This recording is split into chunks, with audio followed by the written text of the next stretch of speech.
L'Organisation internationale pour les migrations alerte après le naufrage meurtrier survenu au large de la Mauritanie la semaine dernière.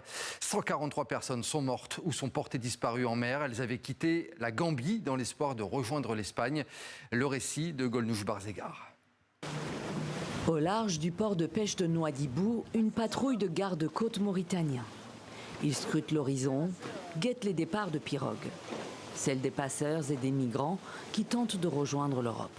La semaine dernière, ces gardes-côtes ont effectué 3 opérations de sauvetage et ramené à terre près de 400 personnes saines et sauves. Mais selon le Haut Commissariat aux réfugiés de l'ONU, une centaine a péri en mer. Les passagers de l'une des embarcations secourues le 18 juillet ont vécu un drame terrible.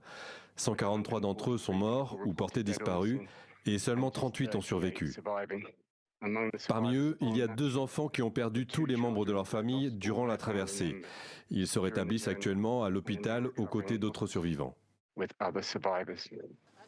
L'embarcation était partie de la Gambie dans l'espoir de rejoindre l'Europe.